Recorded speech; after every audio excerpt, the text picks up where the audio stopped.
Bhagavate Vasudevaya. Om Namo Bhagavate Vasudevaya. Om Namo Bhagavate Vasudevaya. Welcome again to today's live reading from Damodara in this very auspicious month of Kartik or Damodar month. We will continue our reading from yesterday where we left from the Damodar book by His Holiness Bhakti Purusottama Swami. We were reading from the section 1 of the book. It's all about the Kartik Vrata. So let us continue, and we were reading about the Damodar Leela. So let us continue. Mukam karoti vachalam pangum langhayate girim yat kripatam ham vande Shri Gurum Deenatarinam Paramananda Madhavam Shri Chaitanya Ishwaram Hari Om Tat Sat. Since the milk and yogurt were for Krishna, they were even more attractive than Krishna. This is the special nature of Mother Yashoda's love. This was her way of thinking, and during great difficulties, she was not aware of her household chores that should be done. She thought more of Krishna as her son than her body and house. Making Krishna the object of her compassion, she thought that her duty was to serve Krishna. Krishna also understood that her scolding and punishment were her show of affection. What more can be said of her affectionate caring for him? On this point, her acharyas have made a comparison between Mushtika and Chanur and Mother Yashoda. Mushtik and Chanur fought with Krishna, who, being the supreme personality of Godhead, was simply enjoying wrestling with them. Thus, Mushtik and Chanur were giving pleasure, the pleasure of wrestling to the Lord by fighting with him. On the other hand, Mother Yashoda made the Lord dissatisfied and angry by leaving him and Chan on the ground and depriving him of her milk. It appears that Mushtik and Chanur were pleasing the Lord and Mother Yashoda was upsetting the Lord. How is it then that Mother Yashoda is a great devotee and Mushtik and Chanur were great demons? The reason is the Lord is always in bliss. As Param Brahma, he is Anandam Brahma. He is Anandamayo Abhyasat. He is ever blissful. He is Apatkam and thus ever satisfied. He never feels any pain or dissatisfaction. Even when Mushtik and Chanur were punching him, the Lord was feeling pleasure. Similarly, when the Lord appeared in his tortoise form, the demons and demigods placed the Mandar mountain on his back to churn the milk ocean. So isn't it amazing that how Lord fulfills everyone's desires, and even Lord will take on different forms as and when it is needed in his creation. So when there was the fight between the demons and the demigods,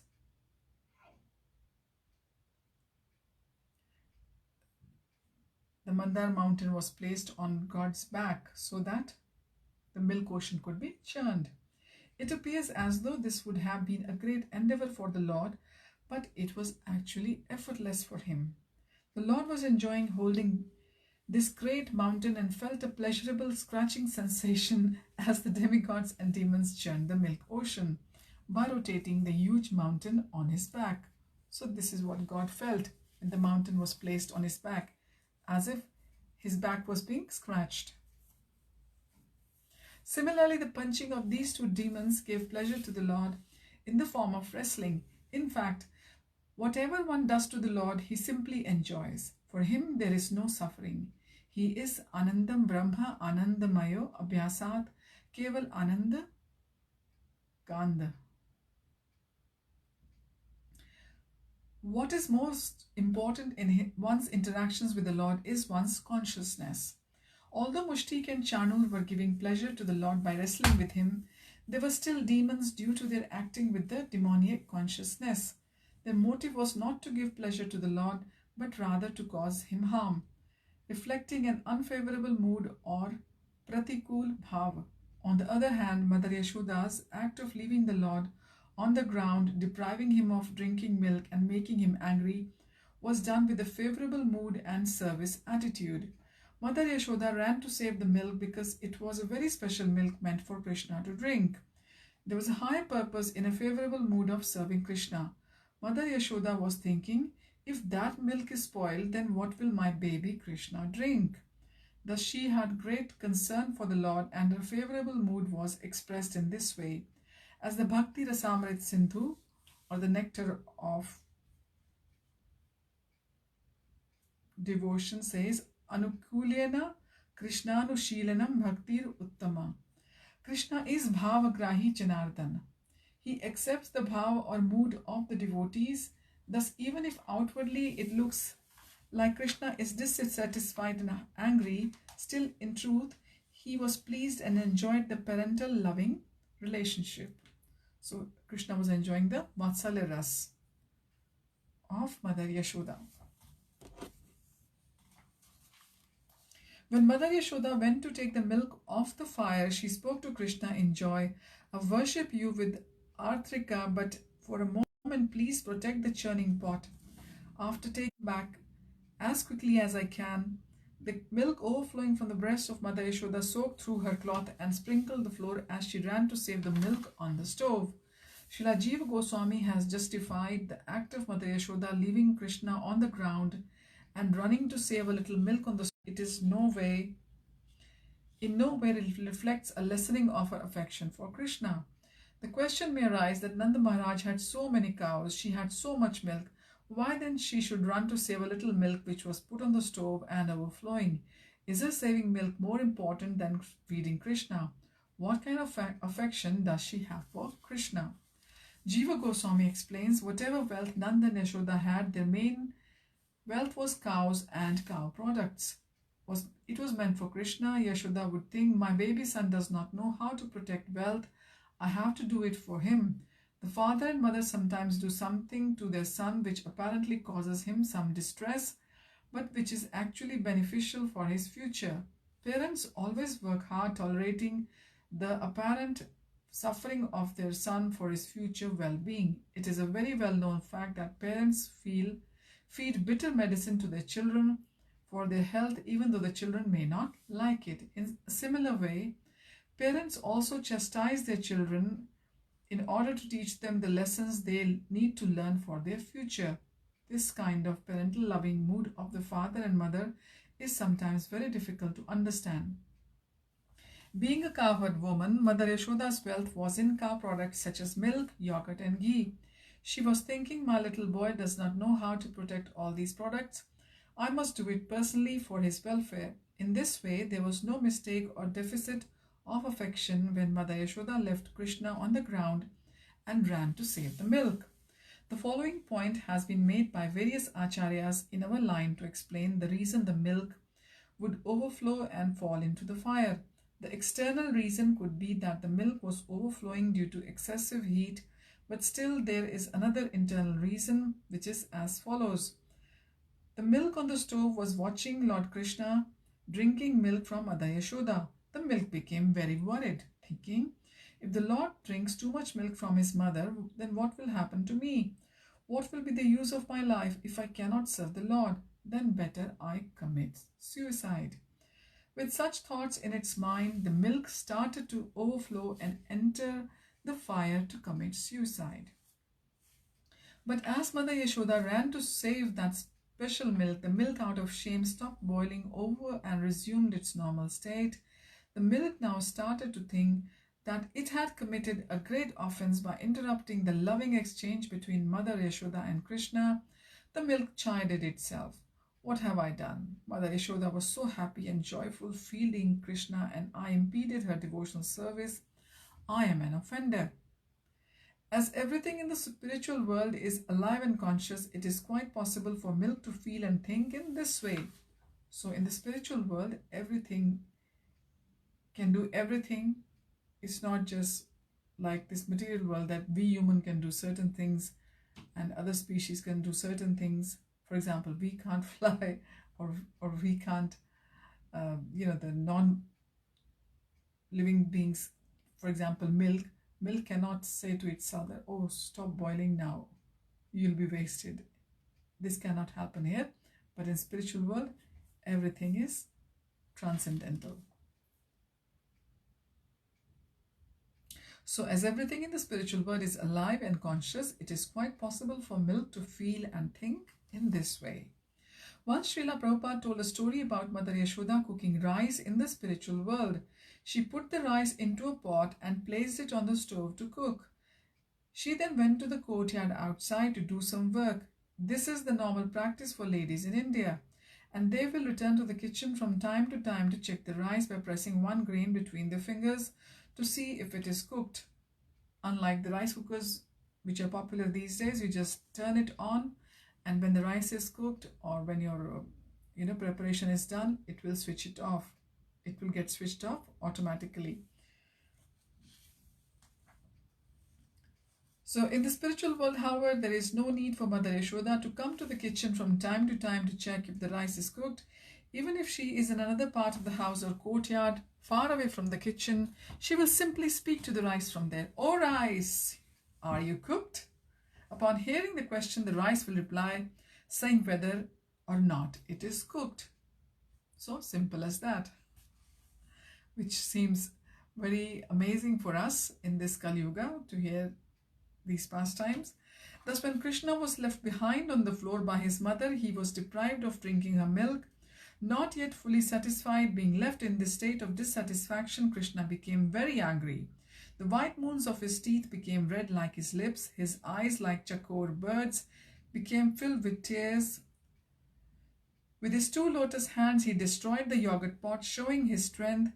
Here, we must note that Krishna is becoming dissatisfied and angry. Neither dissatisfaction nor anger is supposed to be present in Param Brahma.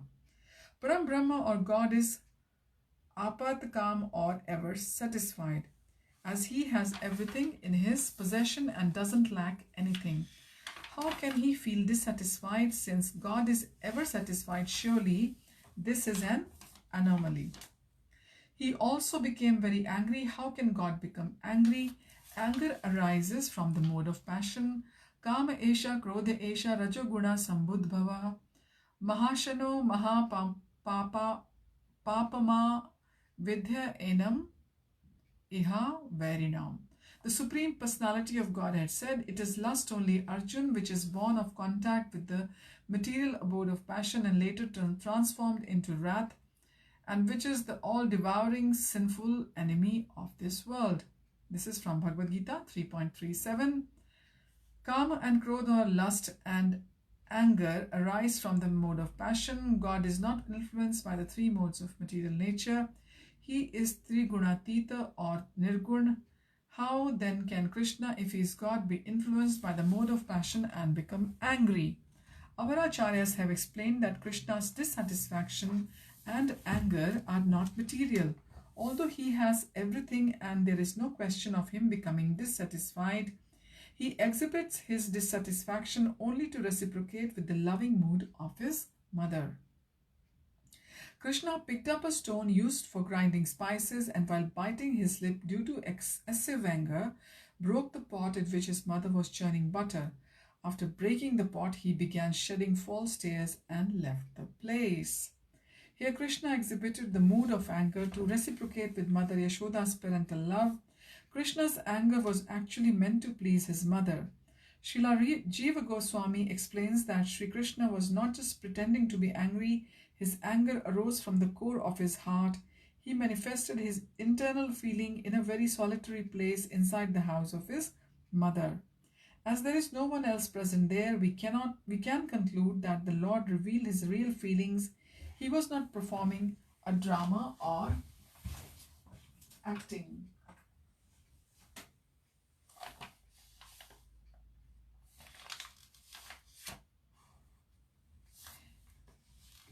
For what would be the need if there were no audience? The Lord manifested such intense emotions in reciprocation with the equally intense parental affection of his mother. This kind of pastime cannot take place anywhere else except in the courtyard of Mother Yashoda. Krishna shed tears which have been described as Mrishashru or false Mishra Ashru or false tears by some people. Actually, Krishna's tears are Amrish Shashru or genuine tears. Srila Jiva Goswami explains that because intelligent people know that Krishna is God, they conclude that his tears are false. This may be true on some occasions, but in this case, the Lord's tears were genuine, Amrishashru, due to his being deprived of drinking milk to his full satisfaction. Krishna was very clever. While breaking the pot, he was very careful and quiet. He took a small stone used for grinding and hit the pot on its bottom without making a sound. Through the hole in the pot, all the yogurt began flowing out on the ground. Krishna saw this and became fearful of consequent punishment. To avoid the wrath of his mother, the Lord quickly left the scene of crime and fled to a solitary room to hide.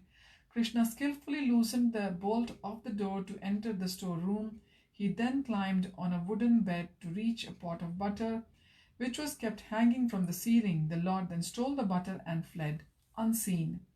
After subduing the milk which was overflowing from the pot, Mother Yashoda came back to the spot where she was churning butter. To her surprise, she saw that the pot was broken and the contents spilled all over the floor. She could easily understand that this must be the work of none other than her son Krishna, because she knew very well how naughty her son was. She realized that because she had left Krishna unsatisfied, he must have done this due to his anger. She might have thought that the pot had been broken by the monkey, but when she saw the intelligent way in which the pot was broken, as well as the fact that Krishna was not there, she was convinced that Krishna was the culprit.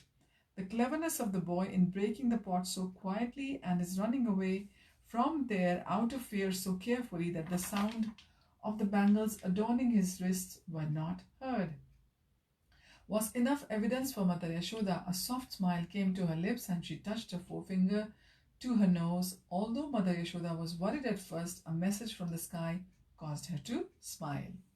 The voice from the sky said, "The baby bee, being very thirsty, has not been fully satisfied with honey and has thus broken the lotus bud. On breaking the lotus and seeing only contents flowing out with honey, the bee has gone to another lotus and obtained honey. Moreover, you have shown skill on taking the milk of the fire, but you will be praised more for your ability to pacify the anger of your son." Hearing this, she smiled as she looked at his footprints of buttermilk, which indicated the direction of his escape. Sri Krishna was sitting in a cross-legged position on top of a grinding mortar, which was kept upside down to protect it from the crows. Krishna was taking butter from a pot, eating some butter, and also feeding some to the monkeys. It is common for a small child to retaliate against his parents in some way if he feels offended or hurt by them. Krishna perfectly displayed his propensity by destroying the churning pot and spoiling the butter. Since this was not satisfying enough for him, he went on to distribute butter to the monkeys to really teach his mother a lesson. So, there is a lesson for all the parents here, because Lord used to do all these pranks on his mother, then why won't the children of the material world mess about with their parents and, give hard time to them? So everything has been actually started by the Lord himself. The mischiefs of the children, or the height of the Vatsalya ras, how parents feel for the child, how they are always doing their best to make them happy, and vice versa. Even though there were fresh makhan being made for him, Krishna started as if to eat the previous day's makhan. As he was doing so, he began thinking to himself, "I will eat this makhan and get sick. You will have to take me out of Vraja to a hospital in Mathura, where you will have to spend lots of money and take care of me. I will show you, then you will see, then you will be sorry." Krishna had left the scene of the broken churning pot very quietly and carefully, thinking that Mother Yashoda would not be able to find him. However, despite the precautions a thief may take in order to remain undetected, he normally leaves some clues. And in this case, Krishna unknowingly left some evidence which pointed to his whereabouts. When Krishna was walking away from the place where he had broken the churning pot, he inadvertently stepped in some of the spilled butter. leaving telltale footprints indicating the direction he had taken. Moreover, Mother Yashoda was able to hear the sound of Krishna's ankle bells and sound of butter pots being moved. She started to smile, amused by the activities of her son. Mother Yashoda entered the yard while holding a stick which was concealed under her cloth. Krishna was eating while very carefully looking around out of fear that his mother may come at any moment and catch him. He was not only looking around in fear with his eyes but also very attentively listening with his ears. If he were to only use his eyes, he could see Yashoda only when she came in front of him. Thus, he was very carefully kept his ears alert so that before Yashoda came in front of him, he would be aware of her arrival just by hearing the sound of her footsteps. But Mother Yashoda was very careful. She approached Krishna very slowly and quietly without making a sound. Thus Yashoda appeared in front of Krishna suddenly. Krishna, seeing his mother with a stick in her hand, could realize that the situation was very serious.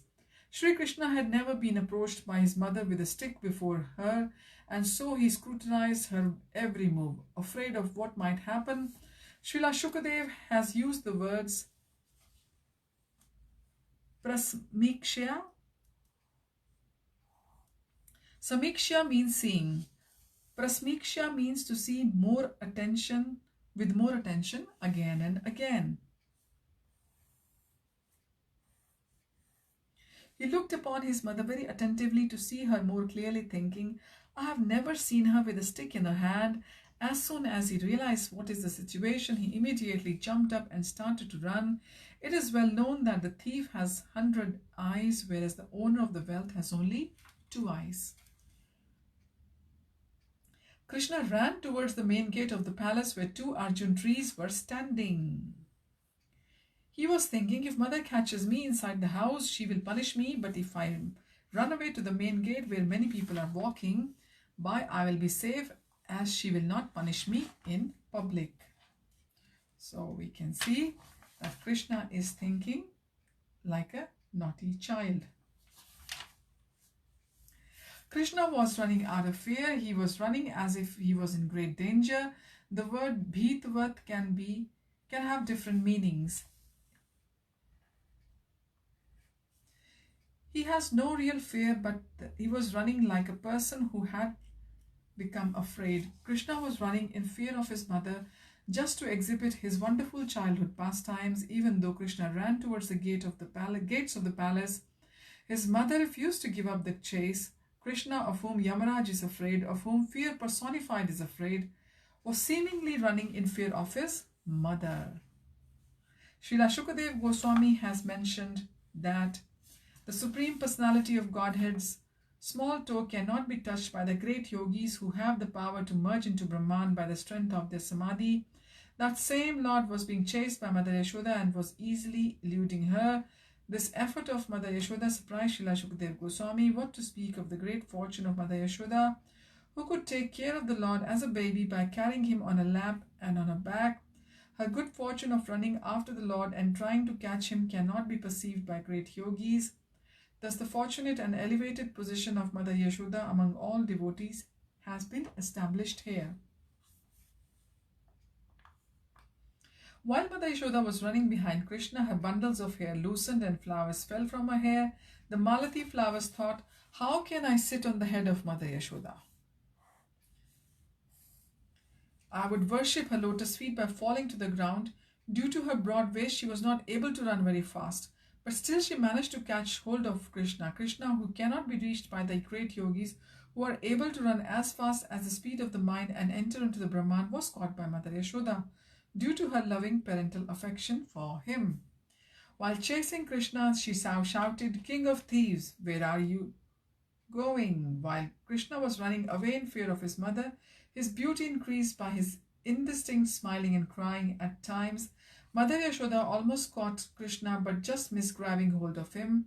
At one point, Krishna thought of stopping to look behind to check how far behind his mother was. As soon as Krishna stopped to look back, Mother Yashoda quickly caught hold of his right hand from behind. Realizing he has been captured, Krishna began to cry. Rubbing his eyes, he tried to cover his butter-soaked limbs by smearing himself with dust, while looking at Mother Yashoda with great fear. Mother Yashoda threatened Krishna with the stick in her hand by raising it in air but did not beat him. She chastised the Lord for his offenses. Srila Jiva Goswami has said that usually whenever Krishna cried, his mother would wipe away his tears with her own sari. Krishna expected the same reaction from his mother, but when she didn't reciprocate in the same way, he used his left hand to wipe away his own tears, as his right hand was firmly held by his mother. The Lord thought, today she does not wipe away my tears. This must be a very serious situation.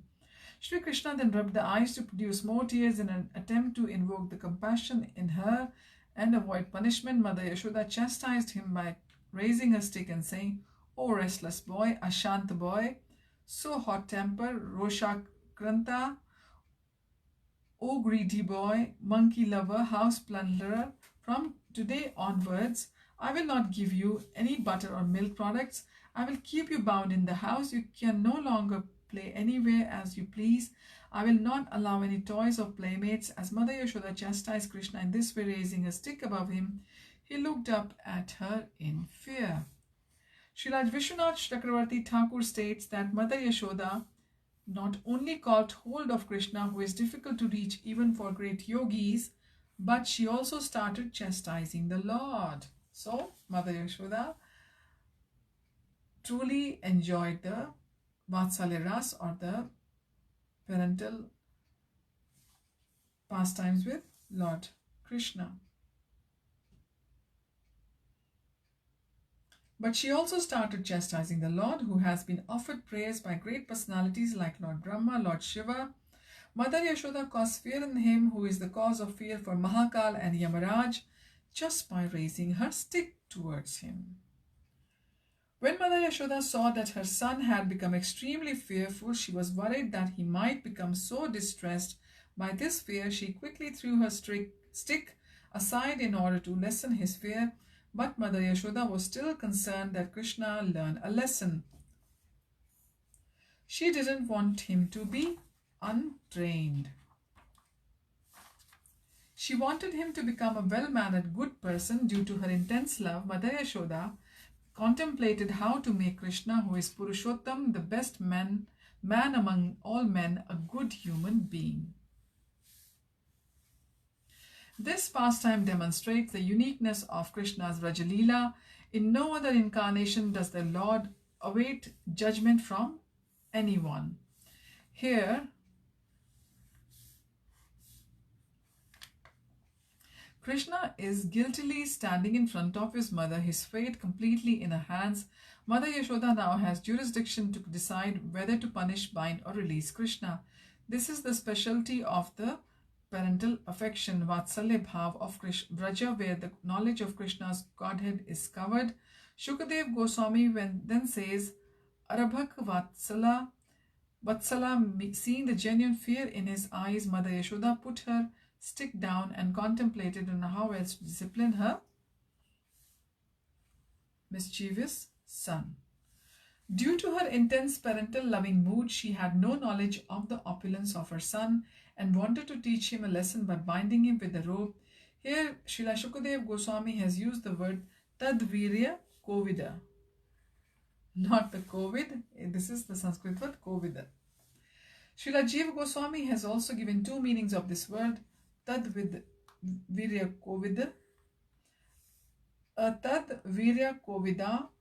Tadvirya Kovida means knowing very well about his great restlessness.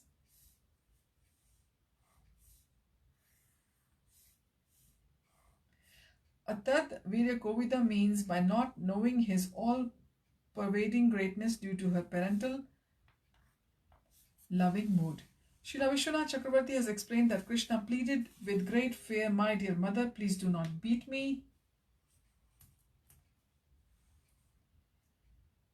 Mother Yashoda replied, "If you are so afraid of being chastised, then why did you break the churning pot?" Krishna said, "I will never do it again. Please throw away the stick." Mother Yashoda felt apprehensive to hear her darling son speak in this way. She thought, "Oh, today my son is so perplexed." At this point, she decided that the stick was no longer necessary and discarded it, but she was convinced that Krishna needed to be taught a lesson, and she was afraid that he might run away to the forest. This was due to something he had said earlier when she had chastised him and called him a friend of the monkeys. At that time, Krishna had responded, "What, you tell me that I am a monkey? If I am a monkey, then let me go to the forest. I will stay with all the monkeys." For this reason, Mother Yashoda thought it would be a good idea to bind Krishna, keeping him close to her house. In the Gopala Champu, this is described as follows.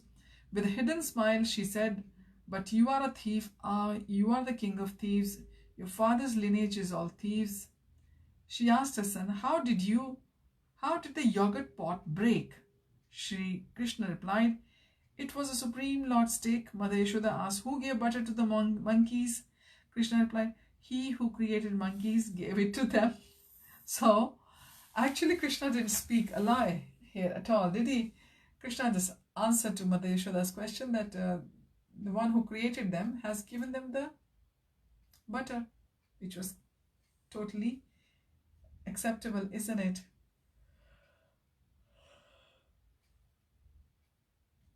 I think that you always taste and eat the fresh ghee meant for sacrifices. After Yashoda scolded the infant as a thief, her heart softened.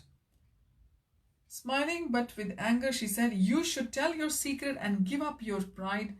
When his mother said this, Krishna began weeping. He said, "When you ran quickly, the pot broke because the being struck by your ankles. What is my fault in this?" Inspired by the Lord, the monkeys entered the house to steal. When they pulled at the butter pot, I caught it. What is my fault? Seeing you holding a stick, I ran away like a thief. Seeing that I was frightened, you tried to mercilessly beat me without justice. Yashoda spoke with repentance. "O best of thieves, with the clever words. Though you are the son of the king of Raja, you are fond of monkeys and have the nature of a monkey." Fearful and to give fear to his mother, he said, "If I am a monkey, then I will go to the forest and stay there." His mother began to worry, thinking, "Who can understand him? A proud little child will do this. I must tie him up to prevent it, since I am alone and cannot continue to pay attention to both the house and this child." She then spoke aloud, "O thief who bewilders everyone with your restless eyes, do not think of avoiding me. After binding you up, I will go to the house quickly. If you show your strength, then steal something else." When she began tying him up, Krishna became so angry that he breathed with a hissing sound. He said, "Rohini, where have you gone with Balram? Because you are not here, my mother is binding me up. Please come quickly." Because Rohini was far away, she could not hear, but the other neighboring women who had previously scolded him heard his cries and came. They laughed and said, "Has he done anything at your house?" They did so that Mother Yashoda might remember what she had said to them previously. Krishna used to steal butter in the houses of different gopis.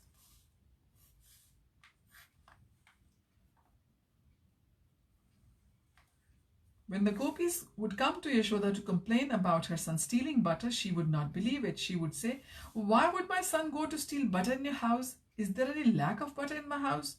In this way, Yashoda would discard the complaints of the gopis. Today, as Yashoda was punishing Krishna, the gopis were thinking, when we complained about Krishna, she would not believe it. Today, Krishna must have done something naughty business in her house. At this point, it is important to understand some of the ways Krishna would cheat the gopis when stealing butter from their houses. One day, Krishna, along with his friends, entered the house of one of the gopis to steal butter. She was not in the house, as she had gone to Yamuna to fetch water while they were stealing butter.